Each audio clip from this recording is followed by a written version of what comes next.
আপনি যেটা বলছেন যে অবহেলা, তো এই সিরিয়ালের প্রভাবটা জন্যই কি আমাদের মেয়েরা শ্বশুরবাড়ির মানুষদেরকে অপছন্দ করে? কারণ এখানে অনেক স্টোরি এরকম দেখানো হয় যে শাশুড়ি বা শ্বশুরবাড়ির মানুষ তার মেয়েদেরকে টর্চার করে।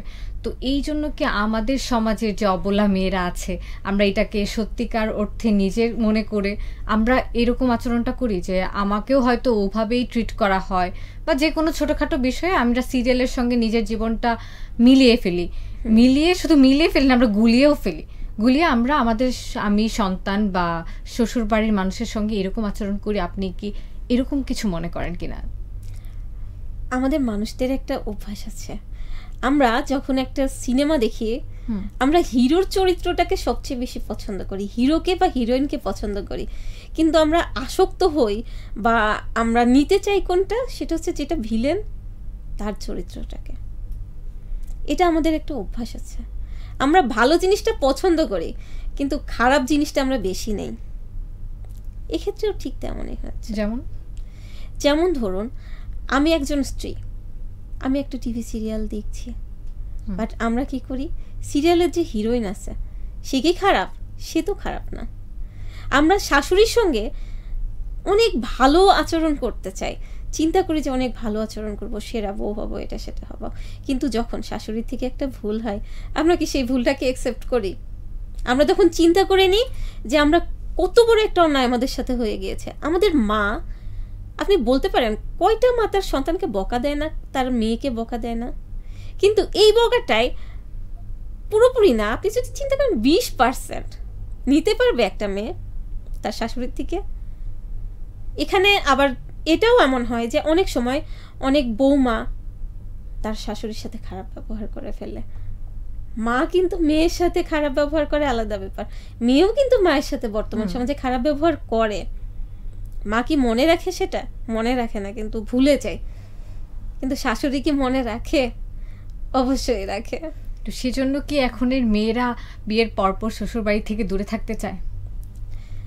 আমার মনে হয় সেটাই কারণ তারা চিন্তা করে যে আমি যখন দূরে থাকবো, শুধু আমার স্বামীর সঙ্গে থাকবো, তখন আমাকে এগুলো ফেস করতে হবে না, আমাকে সবার কথা শুনতে হবে না, বা আমাকে সবার জন্য পরিশ্রম করতে হবে না, আমি শুধু আমার স্বামীর সুখ চাই, আর কোনো কিছু চাই না। এক্ষেত্রেও সমস্যা আছে, কিন্তু তারা সেটা ফিল করতে পারে না। কিন্তু স্বামীর সঙ্গে থাকবে এরকম চিন্তা করে, কিন্তু স্বামীরা যে আর্থিকভাবে বা সব দিক থেকে স্ত্রীকে স্বাধীনতা দেয়, বিষয়টা তো সেরকমও না। তাহলে কেন চাই আমরা আসলে পুরুষ শাসিত সমাজে বাস করি। যদি আমরা চিন্তা করি যে আমরা স্বাধীন, তারপরও কোথাও না কোথাও আমরা পুরুষ শাসিত সমাজে। তো এটা একটা টেন্ডেন্সি যে নারীর কেন অত টাকা পয়সা অর্থ লাগবে, তাদের তো আমরা সব কিছু দিচ্ছি। যেহেতু একজন নারীর ভরণ পোষণের দায়িত্ব থাকে একজন পুরুষের, তাই চিন্তা করে যে আমি তো ভরণ পোষণ দিচ্ছি, অর্থের কেন প্রয়োজন, তার যা লাগবে আমি দেব। এটা একটা বাড়তি ঝামেলা বা বোঝা মনে করে। এটা তো তাই নয়, আমরা অনেকেই আছে যারা স্বামীরা স্ত্রীর কোনো মত নিতে চায় না, কিন্তু আপনি ইসলামের দৃষ্টিতেও যদি দেখেন, ইসলামে কিন্তু বলা আছে যে স্ত্রীর সঙ্গে বোঝ পরামর্শ করে কোনো সিদ্ধান্ত নিতে। কিন্তু এখনের যুগে কতজন স্বামীকে আপনি পাবেন যে তার স্ত্রীর সঙ্গে কোনো কিছুর মতের নিয়ে কথা বলে বা কোনো একটা কিছু করার আগে স্ত্রীর সঙ্গে বোঝ পরামর্শ করে? কিছু আছে বর্তমান সমাজ। আমি যদি চিন্তা করি আজ থেকে 10 বছর বা 15 বছর আগে, তখন কিন্তু ছিল না। স্বামী স্ত্রীকে যা বলবে স্ত্রী সেটা মানতে বাধ্য, স্ত্রীর কোনো মতামত প্রকাশের সুযোগ ছিল না। এখনো কিন্তু আছে সেই ধারাটা, কিন্তু সেই ধারা থেকে কিছু পুরুষ এবং কিছু স্ত্রী বেরিয়ে এসেছে।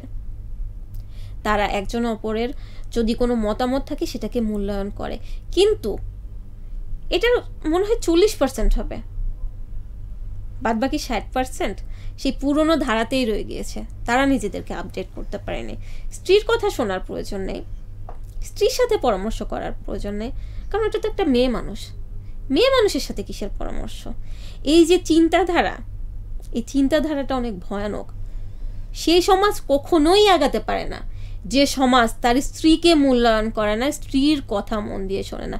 আপনি যদি একজন স্বামী হয়ে নিজের সন্তান এবং নিজের মায়ের কথার প্রায়োরিটি দেন, আপনাকে মনে রাখতে হবে ওইটা আপনার জীবনের অংশ, এটাও আপনার জীবনের অংশ।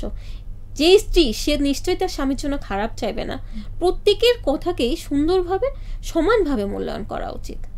এটাতে একজন স্বামী কখনো হেরে যায় না।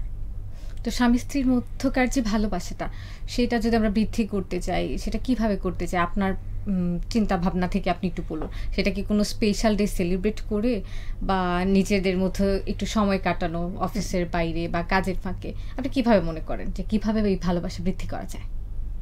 এটা সুন্দর অপশন আছে। কেমন? যেমন আপনার লাইফে একটা স্পেশাল ডে, আপনি সুন্দরভাবে আপনার স্ত্রীর সাথে যাপন করুন, সময় কাটান।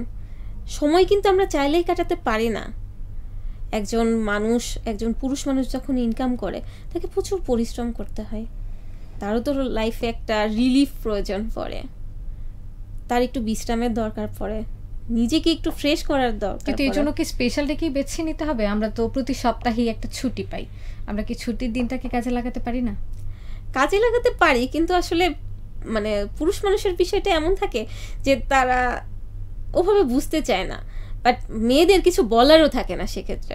বাট মেয়েদের অপশন থাকে, যদি কোনো স্পেশাল ডে হয়, একটা বার অন্তত স্বামী জিজ্ঞাসা করে যে তুমি আজকের দিনে কি চাও, তো মেয়েদের একটা সুযোগ থাকে তার নিজের মনের ইচ্ছা সেদিন পূরণ করার, বলার যে আমি তোমার সঙ্গে কিছুটা সময় কাটাতে চাই, কোথাও বাইরে ঘুরতে যেতে চাই, আমরা নীরবে কিছু সময় কাটাতে চাই, আমরা একটু আলাদা কোথাও যাই। সবার থেকে স্বামী আর স্ত্রী দুজন আলাদা, সন্তান বা সংসার সবাইকে সুন্দর মতো একটু সাইড করে রেখে নিজেদের মতো একটা কোয়ালিটি টাইম স্পেন্ড করা।